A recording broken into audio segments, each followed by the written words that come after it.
Hello and welcome to another episode of Beyond the Black Rims. I'm Mars Girl. I'm Josh Knight the First. This is Season 3, Episode 16. Or Episode 62 if you're counting. And yay! We're like 2 minutes late, but everything should be good, I hope. For the love of God, it looks like we're running, but because of the server we had to choose in order to stream, there's like a slightly bigger delay in what we're doing and what you're seeing than there typically would be, so sorry. I mean, I guess that doesn't matter all that much. It's what we had to do to keep the show going. I don't know what it was, but like the jitter on every server kept changing like every minute and a half, and so it made it difficult to choose the right server to stream to. Maybe the servers are on crack. That's entirely possible. Server crack. Entirely possible. Yeah. And like exactly speaking of these streams, now commercials for Twitch might be different from like location to location, but can I just talk about one of the advertisements here on Twitch? Are you going to talk about that stupid, the cereal commercial? The stupid Fruit Loops commercial, which right. I know comes on TV too, right, if you're in the US? Yeah. Like, okay, so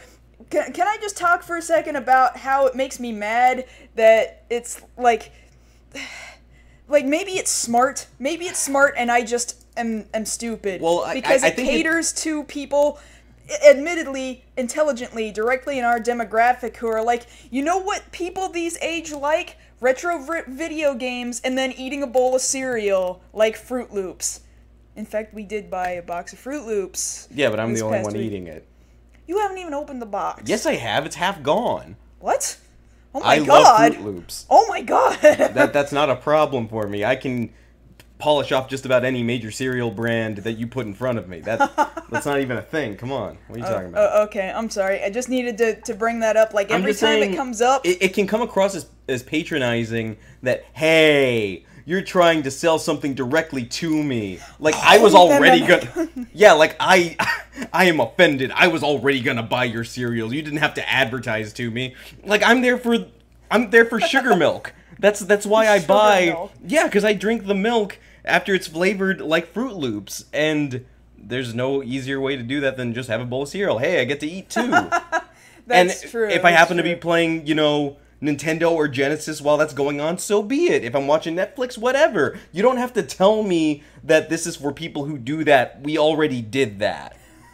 At least that's my stance on it. It really does sound like we're just being like, yeah, don't treat us like this, and we're just kind of being the get off my lawn sort of. Well, it's not really get off my lawn. It's like, you don't have to talk down to me. I was already doing the thing you wanted. Yeah. It's basically like, It sounds really sad, but that's because we are really sad. You don't need to advertise to the people already buying your product. Like, if you're playing games, chances are you don't have money for big food items. You're forced to buy, you know, Top Ramen and cereal. Like, come on, this is just basic logic here. Entirely possible. I do want to just briefly talk about which news articles we're covering and then go into some other things before we get into our major news articles. One of those news articles includes PlayStation Now, which is currently in open beta on the PlayStation 4, and eventually it's going to open up to other PlayStation consoles, and it's a streaming service currently for PlayStation 3 games, and it'll open up to other games in the future, and we'll talk about just how good a service that appears to be. And just like we said last week, this week we're bringing you all the coverage we couldn't bring you last week, because that was then, this is now, of all the San Diego Comic-Con events, announcements, what that means for the future, what that might not mean for the future for certain titles, and we'll go over a lot of that once we get there. And then finally, we're going to talk about piracy, the one thing that most people on the internet hated me for a couple years ago, about how much I would talk about piracy. But the Japanese government is planning on working with a whole bunch of anime and manga publishers to crack down on anime and manga piracy both in China and the United States. And so we'll see how well that goes. Yeah. So before we get into those news stories, I do want to make a shout out to my patrons through Patreon who are making a ton of things possible. We're about to make an upgrade to our equipment thanks to you guys, and it means so much because our equipment is crap, and we want to give you something significantly better, which will thereby create far better products in the future. And I do want to give a shout out to two of our newest patrons, Kyle and DG Tex. And Kyle specifically had a link that he wanted to basically advertise through us. He does a podcast, a show on Vimeo called The Geeks Are on Fire, in which he talks about tokusatsu from both the US and Japan, pretty much anywhere. I'll go ahead and link that right now. Yeah, which is vimeo.com/writerthesilver, which I also have going across in our ticker right now. For those of you who are patrons, congratulations. You're also going to get to see this show immediately after we're done with it. You're going to be able to call back to it immediately before anybody else on YouTube gets the opportunity to do so. Also, if you are watching on YouTube, we'd love to have you guys down here for our live shows. Again, they're always on Thursday nights. Why are you not here now? Yeah, why are you not here now? You should be here having fun with us right now on Thursday nights. What else you got to do? At 9 p.m. really. Central. And then afterward, as always, we have our nice half-hour Q&A. So get down here. It's awesome, and there's awesome people to chat with during the show, too. Wait, that's why they're not here tonight, because some people are going to early showings of Guardians of the Galaxy. Which, admittedly, we wish we could be doing. But we had this show, we are here for you guys. Yeah, this is kind of the problem we have with this show, actually, because it completely ruins almost all of our opening night possibilities. Yeah. So... We love you guys! Yeah, we Clearly. do. Actually, next week we might be able to see something, give or take, given the schedule. Maybe. Are we talking Bay Turtles? Don't. Because we don't. I'm really hesitant about it, but, you know, if people want to hear us be like, or... Well, I want to hear... It's not so much they want to hear us complain about it. I just want to know. I want to hear me complain about it. I just want to know, because there's parts in all of these trailers and these commercials that I'm going, and then there's these other parts that are like, oh, but they got that part right. Like no, he sounds like Mikey. No. No. Oh, Leonardo's too serious. No, that's accurate. No. So, Splinter sounds old. No. Like... All right, we might give it a shot. Well, yeah, giving it a shot, I think, is speaking kind of high. Yeah. But I guess that's what we're doing. Now, speaking of Patreons, they were able to see something a day early that you just put out, correct? Yeah, actually, I did just today over on my Blip account release my Watership Down review. It was a request review from a patron, and it was... again, yeah, released a day early. So if you're a patron at the $2 level or up, you get to see it before anybody else does. Any video that I release, you get to see it before anybody else does. But that video will also be going up on That Guy with the Glasses tomorrow. So if you follow me on Twitter or if you go to marsgirlproductions.com, you can already go and see it, but if it's easier for you to go to thatguywiththeglasses.com, you can see it there tomorrow, and I'll also unlock it over on YouTube, because right now it's privatized on YouTube, but you'll be able to see it there soon. Alright, but that having been said, we should probably get into our follow-up stories. Absolutely, let's do this. Alright, so first and foremost, we got a little bit more information on the Attack on Titan live-action adaptation. We've seen now that several people have been cast in this movie, ranging from different tokusatsu shows to movies there in Japan, most notably one of them being Shu Watanabe, who people would know as the main character from Kamen Rider O's, and Takeda Rina from High Kick Girl. Some people have seen that one. Unfortunately, all of these names that have been listed here, and I could read them off, but the sad part is we've got the actor names, but we have no idea. With the characters. Yeah, we have no idea who they're playing, so your guess is as good as ours right now. All you can really do is kind of look at their faces and go, you look like you could be, somebody. Like, Misaki Ayame from Go Busters, you could be... Well... I really don't know who she could be. Well, she could be one of any female in the Well, yeah, that narrows it down to the females in the cast. Yeah, that's pretty what I'm much. saying. So it'll be nice in a few weeks when hopefully we get some more information and we can tell you who's playing who. So far, the only thing we know for certain is Haruma Miura is playing Eren Yeager. That's all we know. But that's as much as we told you before. Following that, we have a little bit more information on Kamen Rider Drive. We've got a couple of set pictures, again, of his car. Which is not a bike. I just need to make everyone aware that a car is not a bike. No, it's not. It's not a bike. It seems to be based off a Camaro of some kind. It's red. It's got... Now, looking at these set pictures... It has additional, what, tires on its spoilers? Yeah, now see, this is what I'm trying to make sense of. Granted, we don't have the official scans yet, but those should be coming out within the next few weeks. Since we're looking at, the last probably 10 episodes of Kamen Rider Gaim, this information will have to come out pretty soon.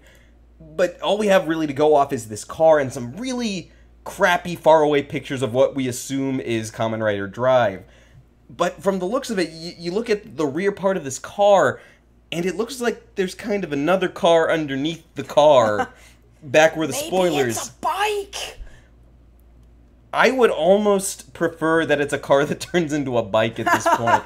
Because just having a... Like, Black RX, the only other rider to have just a car, he had the car secondary and he had a bike too. It's okay to have both, but so long as the bike part is covered. Like, the rider there refers to riding a motorcycle. You don't really think about riding a car. You ride in a car, but it's more like you take drive. a ride in a car, yeah. Thus he has the driver, like... Which, the other thing to bring up there is that the driver, that's points the name, for redundancy. Well, they're Japanese. They don't know what they're doing. I'm sorry. The funny thing about it is they're really pushing this car motif where if you look here on the side, we can confirm that the belt closure, usually it's just a little snap that plugs into the belt, is shaped like a seat belt. So they're thinking safety first. Yeah, but what's he latched into? Himself? Pretty much. How safe is that? Well, how else do you explain Forza, an electric socket that plugs into itself on his electric form sword? Closed circuit! I don't know. Moving on. Doesn't okay. work. Yeah, so more information on that when we get to it. And then on the front of Power Rangers Dino Charge, we've gotten a little bit more of a look at the toys that will be available for this. It seems that most of the stuff is coming over here for the most part intact. However, there's been a few changes. For the what were known as the Beast batteries over here, they're going to be called Dino Chargers. They're basically the little cylinder devices that they put into their guns and their Zords to make them work. What was wrong with Beast batteries? That was English. Yeah, they could have just called them Dino batteries, but Dino Chargers, fine, close enough. Oh, okay, whatever. The biggest difference is that, whereas in the Japanese, over with Kyoryuger, they kind of had funny names that they combined with the actual name of the dinosaur. Like, the Tyrannosaur was Gabutira. Well, over here, it's just going to be, on the side it says Tyrannosaurus. So over here, for the English adaptation, it's just going to say the actual dinosaur name. Well, I guess that's okay. I mean... Well, technically, that's educational. I guess. I guess, yeah. Because... none of these dinosaurs actually have feathers or guns on them either way. That's so this because is totally they're robots. Yes, and I think we mentioned this. Why do you want feathered robots? Someone draw a feathered robot. There's been feathered robots. I can't think of one off the top of my head, but there's got to be one. Somebody check DeviantArt for that. I'm real sure quick. it exists. I'm sure DeviantArt someone on DeviantArt has you drawn a taunt feathered people robot. with that game. The DeviantArt game. Yeah, I got a friend on Facebook right now who can't beat the DeviantArt game. Search for your favorite thing plus Sonic. If you find nothing, you win. If you find something, you lose. Well, really, we've all lost. And then I think we mentioned this last week, but it's worth bringing up again.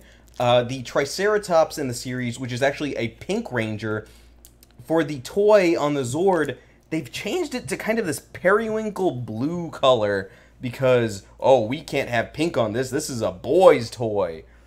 Right, because girls have never watched Power Rangers, ever. Yeah, never mind that I started watching Mighty Morphin. It's bad enough that the series only has 2 females as Rangers, let alone the one that they only carry around, which is the pink one, and then you gotta go and take away the pink off her Zord. Why would you even... Yeah, what kind of sense does that make, considering it's not like Power Rangers have never had women before? It's not like there's never been pink Zords before in 20 years. That you've sold to people that were pink? What kind of sense does that make? None. That's the answer, No, Josh. no sense. That's the answer. Yes. So, is that for the most That's part pretty much our it. wrap up? Okay. In that case, we'll go ahead and talk about story number 1, which was... Which one? It was PlayStation Now. Okay. Like right now. Right now? Right now. That is not PlayStation 1. That's not PlayStation 1. That's not PlayStation 1 either. It's that one. I thought you practiced this before we start. Like, all of my, pretty much all of my images in this scene sources list are all a bunch of numbers. So I can't tell which one, like, they're not named properly. I'm sorry. professional show you were watching here, guys. Professional show. We'll get it right in season 4, I swear. So... Don't quote us on that. No, don't. Quote me. Quote me. Don't.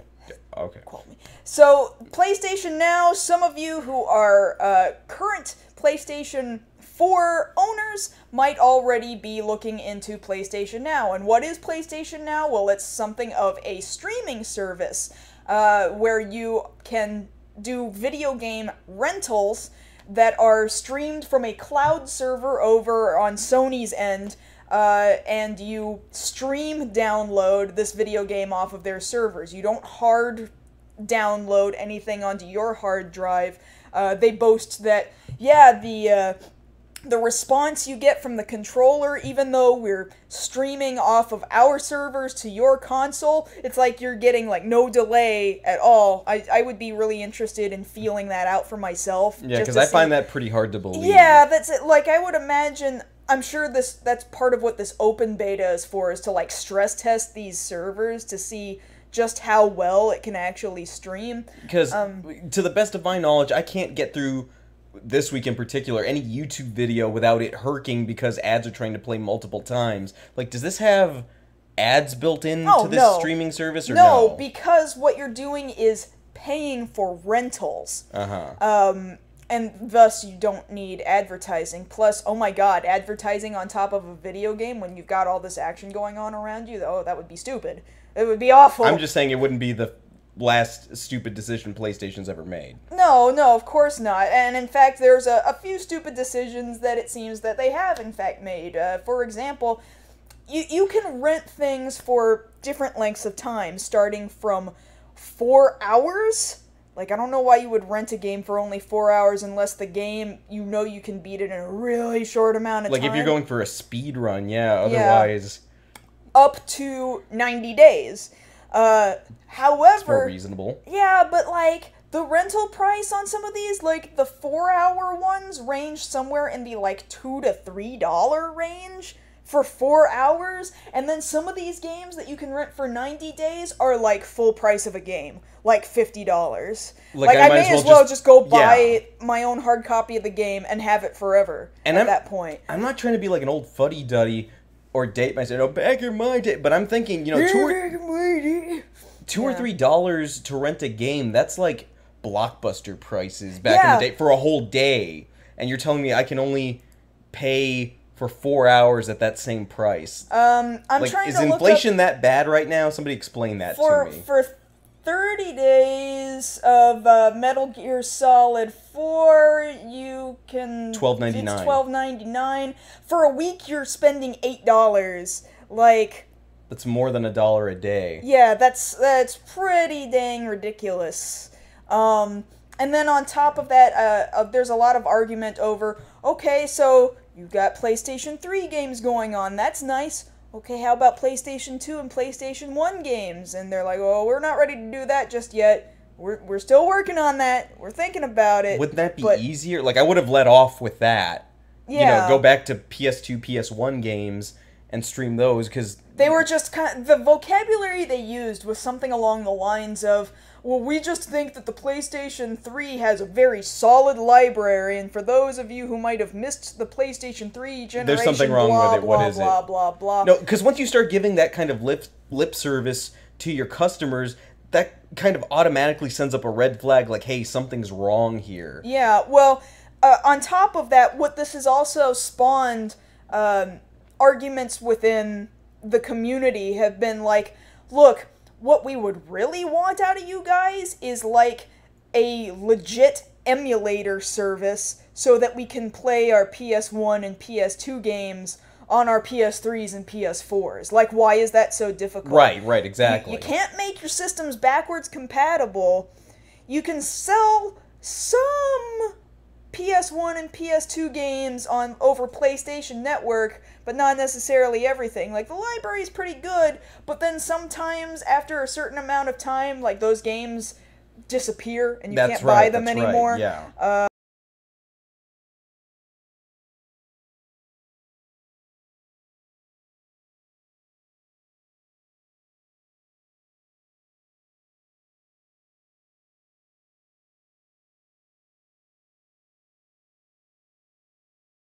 You'd be able to go back into the store and re-download it at any given time. Right, same thing with, like, say, Amazon Music. Like, if I got rid of a song, I can go back and say, hey, I purchased this, can I re-download it? But every so often, both PlayStation Network and Xbox Live are like, we're not gonna serve this game to you guys anymore, so if you purchased it, better hope you have it downloaded, because we're not offering the download to you guys anymore. So it's like, well, crap.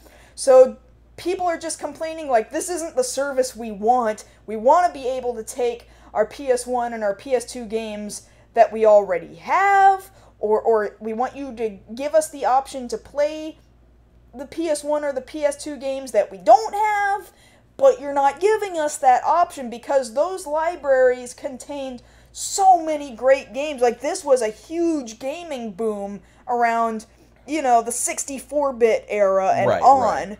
So, it's just really kind of sad that it seems like they're shafting as far as price is concerned, they're shafting as far as an older library, it would just be easier. Like, they're missing out on a great business opportunity. I look at it this way, you compare it, cross-platform compare it, PlayStation's got this going on here, you compare it to the way Nintendo's doing it with virtual downloads on the virtual console, yeah. Yeah, on the virtual console, they're expanding their library every so often, and that way they're keeping up kind of with the demand. Like, hey, we got a backlog, but we're trying to make sure you get the game you want to play. Well, it's not like Xbox Live and PlayStation Network don't equally do that. Well, no, but what I'm saying is, with this, they know that there's a fan base out there that wants the older titles, and so they try to make as many of those older titles available. So why wouldn't you lead off with the older titles that you should know? That's very true. That people want to buy because they bought them to begin with. Yeah, that's very true. And it just sort of seems like, oh, this was a big-name title back in the day, but I never got the opportunity to play it. And I just wonder if they think that gamers are just too, like, no, we only want to play what's out there and what's hot right now. If that's what they think, I've got a Fruit Loops commercial for them to watch. And that'll sum it up right there. That's the absolute truth. It's like, nostalgia really does sell. So if they actually realized that, then they could make a killing. Of course, I would still say, hey, guys, lower your prices. Nobody's going to spend $50 on a game that I can only play for 90 days. But just because there's a market for nostalgia doesn't mean you can charge up the butt for nostalgia. Right. Because if you start charging up the butt for nostalgia, you might not feel so nostalgic. Exactly. Like, say, like, hey, I really want to play Crash Bandicoot. I don't know that I want to pay a full $30, $35 to play Crash Bandicoot again. For only a brief amount of time. For only a brief amount of time. Yeah, absolutely true. So, and yeah, PlayStation Network, Sony has jumped around with information, and they dance in circles with that vocabulary. They've had to go back and get quotes from multiple people in order to get clarity on what any of this actually means. If anybody out there actually has been using PlayStation Now, again, I'd be really curious to know if the response time really is as non-laggy as they're claiming it is. Also, supposedly, that beta is going to go ahead and move to PS3 and the PS Vita and other PlayStation consoles relatively soon, so I hear. But I don't think there's a date on that just yet. Because I'm trying to think about this from the business aspect. If you can prove to people, if you can't do backwards compatibility, that you can at least virtually make these older titles available, and you don't make PS2s anymore. You sure as hell don't make PS1s anymore. Doesn't that make people want to buy a PS4 more? What?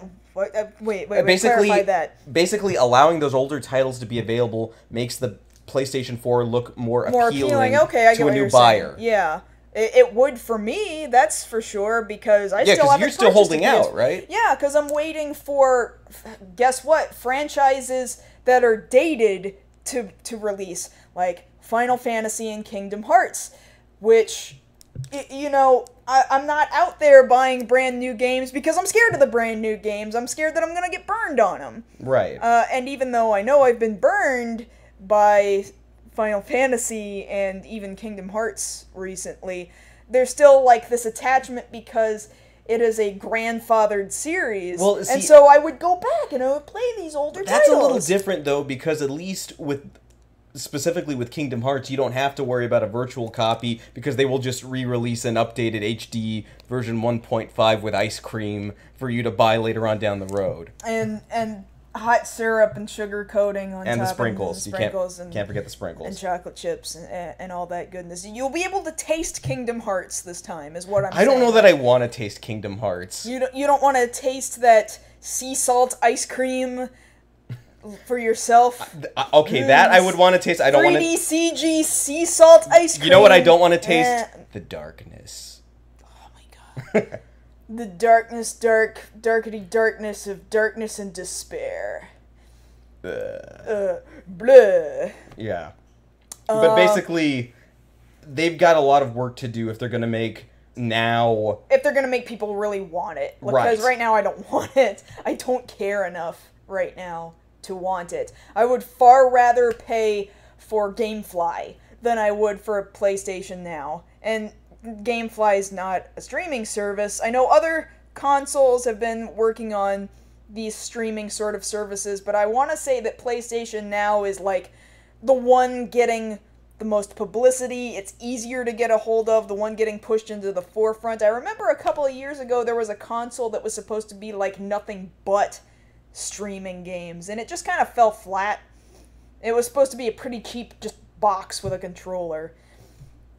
And yeah, you don't hear about that, right? Like, you don't know what I'm talking about, but we hear about PlayStation Now. And if this is what people hear about, I hope somebody else comes up with a better streaming service, because this isn't working. Like, maybe it functions, but I don't want it. I don't want it. I don't want it. I so don't want it that I don't even want to talk about it anymore. Okay, let's not talk about it anymore. anymore. Let's not talk about it anymore. Let's talk about Comic-Con! Comic-Con, yeah! Like, that's kind of the way I felt about this year's Comic-Con, because you think about this past year, you know, 2013 or even 2012, we get these major announcements coming in about stuff you're really looking forward to in the future. And there weren't as many of those this year, I don't think. I mean, yeah, we got a lot of updates on, hey, you know that thing we told you we were working on? Still working on it. Still working on it. Here's some pictures. Here's some video. And it just sort of confirmed that, yep, you're doing exactly what you told us you were doing. And it's not like those things weren't cool, okay? Yeah. Like, take, for example, the teaser for Batman v Superman. I'm not familiar with that title. Well, not quite Justice League. Oh, yeah, not quite Justice League. Okay. So, yeah, we'll start, you know, right from the top. Two biggest things we got out of Warner Brothers press conference was, of course, the description and leaked footage, and it's out there, of the Batman v Superman footage, which is basically Batman on a rooftop in that Frank Miller armor getting ready to go up against Superman, you know, up in the sky with his heat vision, and there's thunder crashing and lightning going off, and Superman looks pissed. And people were really excited about that. Yeah, you could hear the one guy going, "Oh, shit!"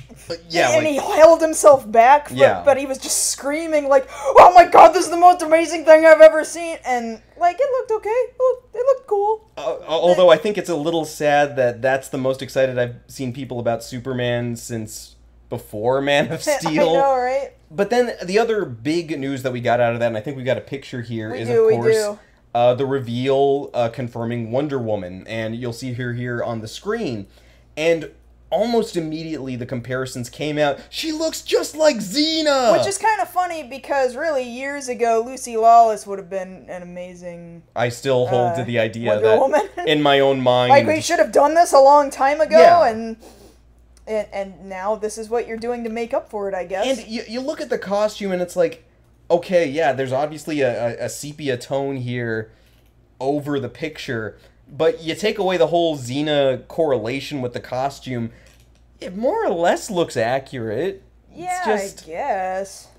like, there's something about it that's, like, good, but it's like, yeah, that's more, it's like, you know, you look at commercials for, like, Burger King, and you see, you know, the double Whopper on there, and it looks juicy and delicious, and then you go to Burger King, and you order the double Whopper, and it gets to you, and it's in the wrapper, and you undo the wrapper. Floppy and it's like, you look at it, and it's like, yeah, this is more or less what I ordered. yeah, I'm gonna eat it. I paid for it. It's the stuff that the advertisement said was in it, you know? Yeah, like, okay, it looks like a red, gold, and bluish costume, and she's got bracers and a tiara, and yeah, I guess that's Wonder Woman. At the same time, the exact same complaints that everyone was already saying about her casting still exist, and that's, where's your muscle mass? Yeah, unfortunately, I had been holding hope, and now that we've actually got this picture, it's like, okay, looks like you were doing some squats, great, but where's the bicep definition? Like,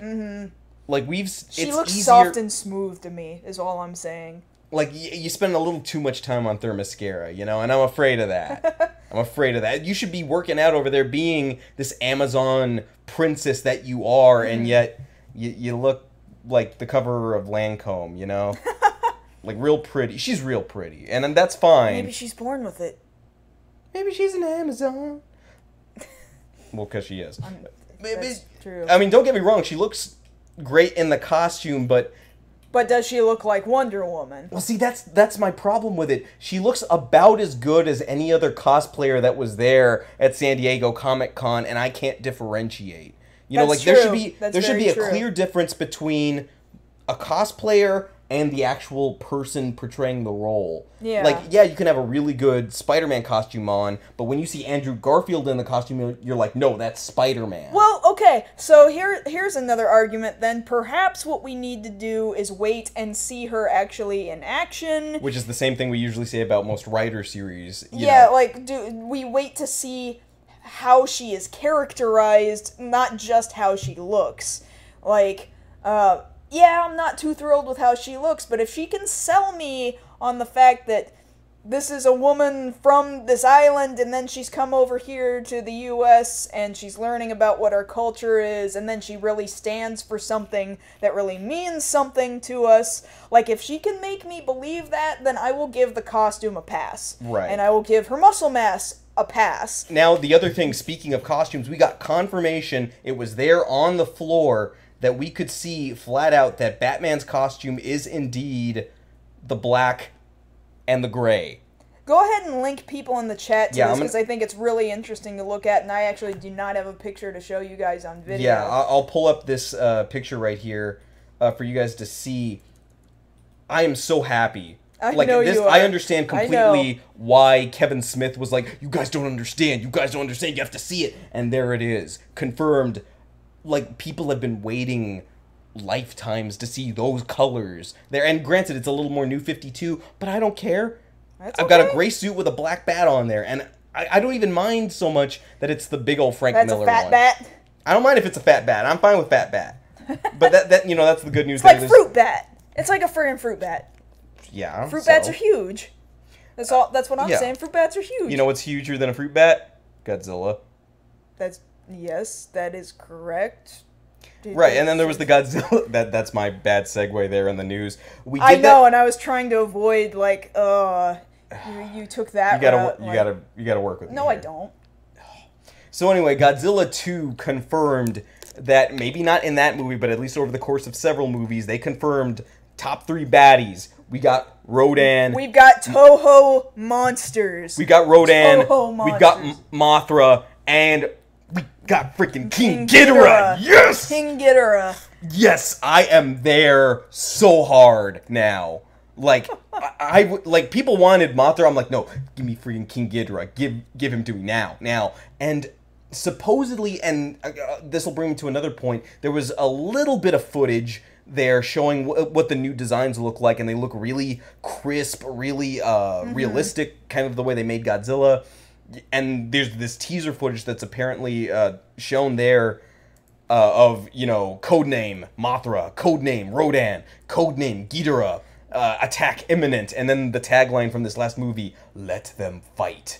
And it's like, yes, that's exactly what you would need to sell that to me. Yes, exactly. I actually had a Japanese friend of mine over on my Facebook feed. He was having a conversation with another Japanese person, and they were actually getting really excited, like, what are these monsters going to look like in CG? Which was actually the first time I'd heard a Japanese person get excited, because most of the reports I had heard were like, it's not actual tokusatsu because they're not dudes in rubber suits. Like there were some pretty purist dudes. Like, but, it's fine to be purist, and I get that. It's just the idea that, you know, they're pretty much giving you the top 3, sans maybe, you know, and we'll have to get to that, Mechagodzilla. Mm-hmm. Other than that, you know, this is enough to make any Toho or Giant Monster fan happy, that we're going to get to see these over the course of years, and we'll have something new to look forward to every time. New battles and destruction, and it'll be great. Yeah. It'll be beautiful. That's all we wanted from the first movie, that amazing cock tease of let's get to this fight now. All right, we're about to get to it. Oh, we cut to after the fight. I'm sorry, guys. And then we're like 80% of the way through the movie, and that's when we finally see some like fights and some scrapes, and then finally the big stuff, which was totally worth it. But the whole time I was like, all I freaking want to do is see monsters fight. But it's like we said before, they do that on purpose, because by the time you get to the money shot, which is really Godzilla using his atomic breath, you've already built up all this pressure and given you basically cinematic blue balls until you see his cinematic blue flame. And that's the way that worked. Yes. That's absolute. And man, that theater was like, ah! Like oh theaters now still have people there cheering as soon as you see the. I actually don't think it really made a noise when he did it. Well, he didn't make the squeaky gate noise, yeah, but the blast did make a fiery sort of blast noise. And I was fine with it. I was happy. So, you know, that's Godzilla. We have that to look forward to. Other things that were covered were, of course, the entire cast of Avengers Age of Ultron there, sans Scarlett Johansson having, you know, a baby. That's a legitimate reason to not be there. Yeah, that makes absolutely perfect sense. They showed footage there. Which of her baby? Of her having the baby? Oh, God, no. No, that would be something for TMZ to do. But really, footage was shown of that, which apparently is amazing and really shows that the Avengers are up against a wall with Ultron there. It's kind of funny, and this is the point I said I was going to get to, is that out of all this footage out of Comic-Con, we got the leaked footage of the Batman vs. Superman teaser, and we're hearing about all this other stuff, and I'm not really counting the Deadpool thing, because that was after the fact. In fact, Deadpool was kind of old news that became new news. Right, because we just barely got to see it. Yeah. But really, yeah, that's old news because that footage is years old. But really what I'm getting at is only that DC footage was leaked. That's the only thing that was leaked. We haven't seen hide nor hair of anybody taking like a cell phone, real grainy picture of this Avengers footage, of this Godzilla footage. Why was it only the Batman versus Superman footage? Why is that? I don't know. Maybe they actually put the squeeze on, you know what, Disney. Disney money will stop them. But what about Godzilla though? That's legendary. That's not Maybe Disney. They were pissed about last year and all this leaked crap that came out last year. Yeah, but that worked wonders for Godzilla though. Like, I was one of those people who was trying to hunt for pictures of Godzilla after last Comic-Con. Well, yeah, but then they immediately were like, take it all down, take it all down. Like, I have to imagine that they really super threatened people. Perhaps. I just find it hard to believe that that was the one that got out.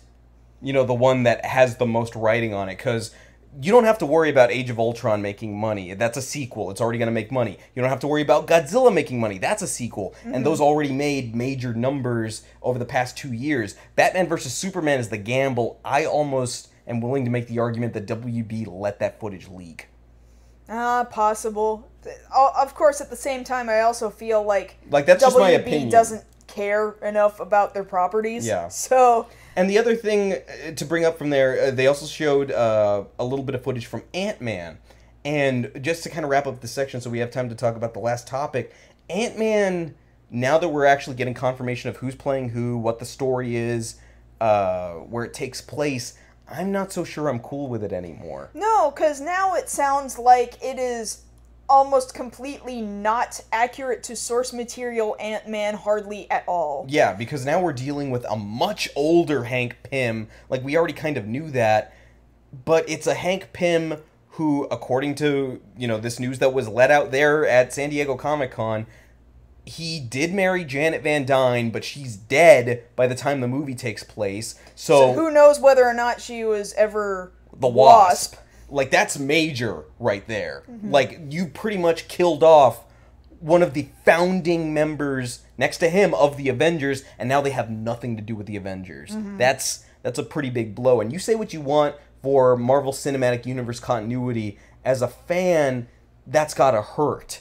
Yeah, absolutely. Because you're taking the pieces of this character and then removing them and placing them elsewhere. Like, well, he's not Ant-Man anymore. Paul Rudd's character is. I feel like they're counting on the fact that when it comes to a cinematic universe, they're counting on mass public audience not giving two craps about source material. Yeah. They're not making it for comic fans. I'm sorry, they're not. They're making it for mass audiences who don't think too hard about where it came from, and they just want to sit down and turn their brains off. I get that, but it's like, I appreciate that. The chat's letting us know that there's actually a hashtag for people that are angry about this. Hashtag Janet Van Crime. Oh, wow. That's harsh. That's a little hard. Yeah, but that's the harshness of it, because Evangeline Lilly, who people were hoping was actually playing Janet Van Dyne, is now playing Hope Van Dyne, who is her daughter and actually Hank Pym's daughter. Like, what? Yeah, like, why did you... You had a perfect opportunity there, and then you go and mess it up. And then on top of that, Corey Stoll, his character is actually going to become Yellow Jacket. But that's... How is that possible if it's supposed to be like Hank same was dude? Yellow Jacket too, Yellow Jacket's suit got stolen once or twice, but the only way I see this is like they're dissecting what made Ant-Man and then spreading it out across the table and saying, hey, here's your movie. And yeah, to the major audiences, they're not going to know any better. But to people who do know any better, they have a reason to be pissed. Like, I don't think it's fair, because there's been this argument back and forth, like, let it go, let the cinematic universe be what it is. But I'm saying, hey, the people getting mad over this have a right to be mad over this. Yeah, I would say so, too. And now I'm especially curious about any footage that comes out as far as teasers or trailers are concerned, just so that we can kind of get visual confirmation that this is in fact what we're hearing. Right. But that's the story that they're repeating at all the press junkets, so this looks like what it's coming to. Odds are I'll still probably see it. It's just kind of hard not to think of it slanted now. Yeah, absolutely true. And the other thing is just we didn't get any of that news that we were hoping we were going to get confirmed. Like Dwayne Johnson was saying, "Oh, I'm in a DC movie. You're gonna find out." And we figured, okay, are you gonna tell us at Comic-Con? Nope. Not at all. Are we gonna find out for sure what any of those other Marvel titles that you confirmed the next 50 days that you reserved? Nope. What we did, however, learn that Avatar: Legend of Korra is getting knocked off of television and is being put online only. Like that's I feel for you guys. I don't watch, but I understand the fandom. That's an amazing Comic-Con announcement, right? Like that's a really crappy Comic-Con announcement. Yeah, that's a crappy one. So these are just some of the things, and of course there was a ton more, and we can certainly talk about that in our post show. Yeah. But we do want to move on to our final story, and again, this is going to revolve around piracy. So, Japan has been working with the Japanese government, I should specify. Yes. Like, this is a big deal to them, because a major export for them, much like ourselves, actually is entertainment. Right, right. Entertainment and electronics, that sort of thing. So this includes animation and manga. So the Japanese government has been partnering up with anime and manga publishers in Japan to fight piracy. The image you're seeing on screen right now is Manga Anime Guardians, and they formed their own coalition to try and promote the halt of piracy. So what's going on with these guys is the Ministry of Economy has kind of wagered some really high, maybe even unrealistic numbers. Basically, they're going to be focusing on piracy in China and piracy in the United States, although mostly China. China, they wager in 2012, they lost approximately $5.5 billion U.S. U.S. dollars. That's why I said dollars and not yen. Right. Lost about $5.5 billion thanks to piracy, and in the United States lost approximately $19.6 billion thanks to piracy in 2013. That's a lot of money. Those are some pretty steep numbers. Of course, that is also to say that sounds like the numbers they're quoting mean that every download means a sale lost, which isn't always necessarily the case. I feel that's like these hypothetical, numbers, isn't it? Yeah, I feel like these numbers are pretty high. Now, don't get me wrong. It's completely reasonable and logical for a government and a license holder to want to protect their copyrights. Because if you don't actively protect your copyrights, you risk losing your copyright. Right. And of course, nobody thinks that this is going to completely stop piracy, because that can't Well, you happen. look at this... But you have to do this maintenance, or else what does it all mean? Well, because they say here this enforcement's only going to last for 5 months. Like, it's not going to be an ongoing thing. It kind of This sends a happens weird every- message when you say you're going to fight piracy, but you're saying, I'm going to fight piracy, but only for so long. Well, this happens every so often. It's like they let it go for a little while, and then they do a big sting. And now this is a pretty big sting. They're going after 580 titles or 580 Violators. And they're Uh, supposed to crack down on them actually as of tomorrow. Yeah, so, and I find it really interesting that they're going primarily after China when apparently the Americans are doing the most damage. Uh-huh. I just find that to be particularly interesting. Well, I guess distance proximity. Admittedly, relations between Japan and China really blow.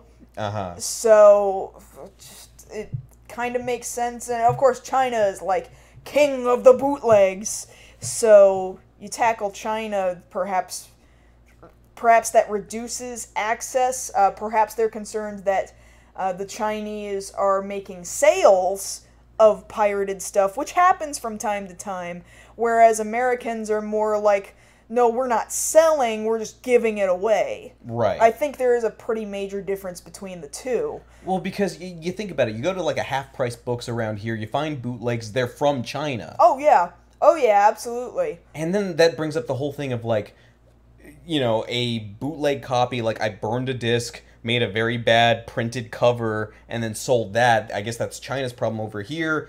The problem, I guess, would be more along the lines of, like, say, fan subs and things of that nature. And the fan sub argument goes really in directions of, like, well, if you didn't have people wanting to go after it, you wouldn't know to license it, you know, like other companies would. Very true. Like, Now, you look at, say, Netflix. Netflix specifically tracks what people are illegally downloading to see what they're going to license next. There's something to keeping an eye on that sort of thing, because you have to go where the money's going, or rather where it's not going, because the demand shows where you can make a buck off it. at the same time, like, yeah, I think piracy is bad business. I really do. However, it's not like the industry couldn't be making proper steps to make it easier for people. Right. Like, it's really not difficult to just subtitle things.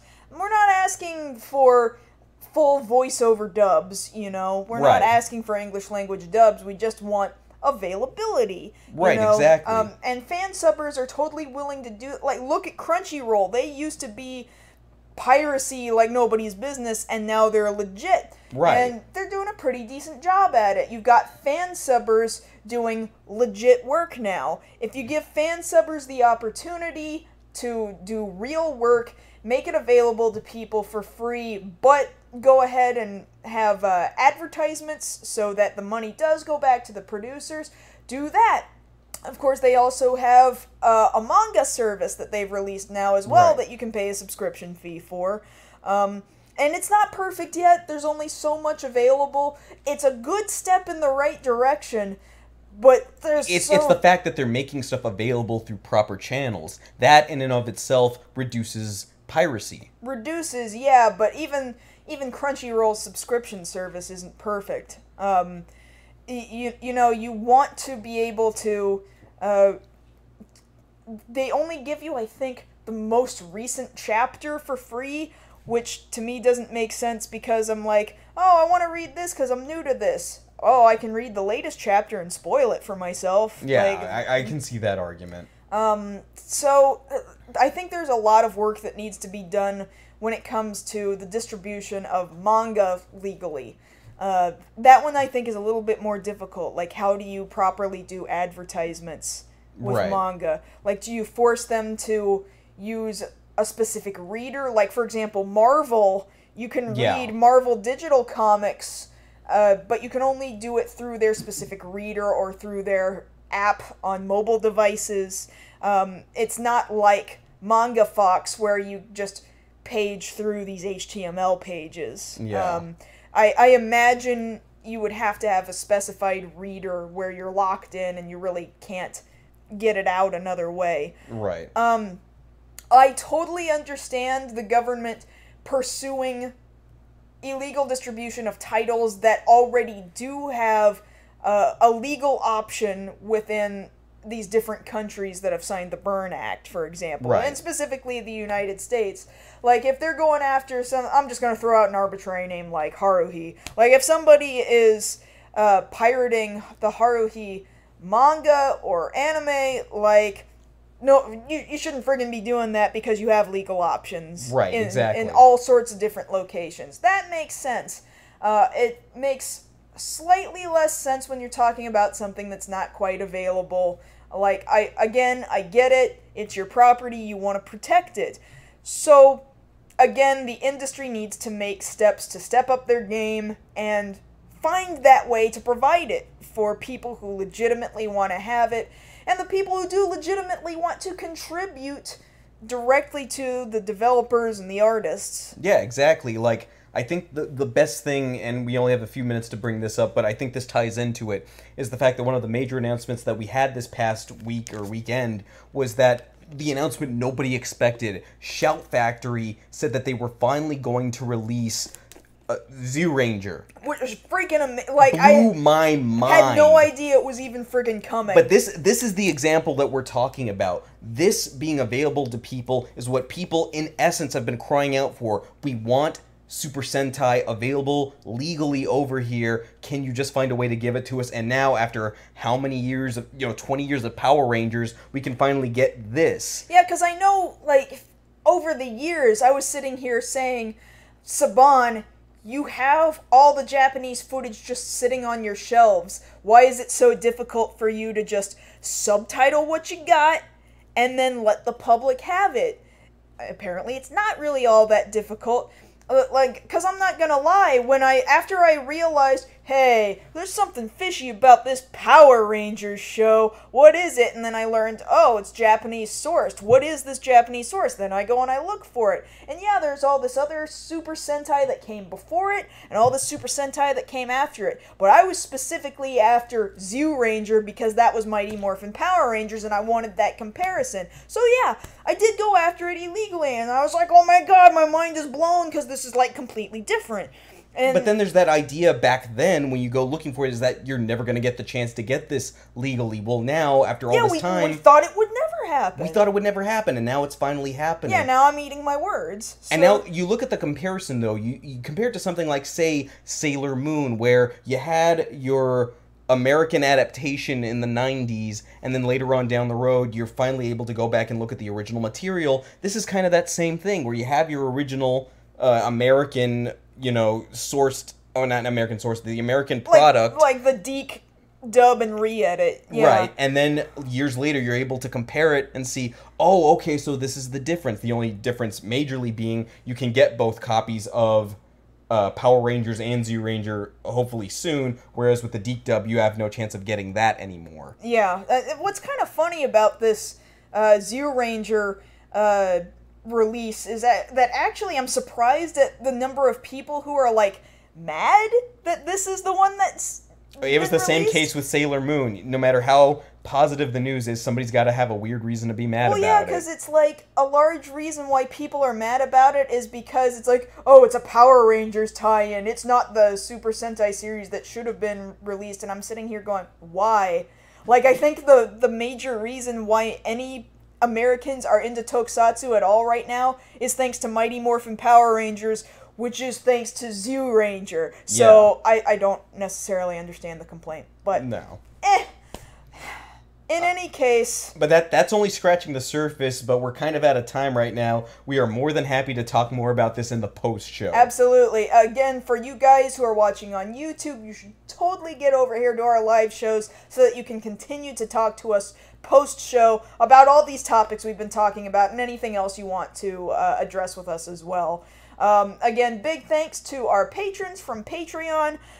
You guys are going to have instant access to this episode right away before anybody else on YouTube gets the chance to see it. Anything else we need to talk about for now before we go off air? Not really. We got some other announcements to make. That's later on down the road, and we'll make sure you guys know about that when we get to it. In the meantime, during this week and the next, you can follow us on Twitter. I'm at Josh Knight First. And I'm at Mars Girl. And that being said, this has been this episode of Beyond the Black Rims. We will see you guys next week. Night.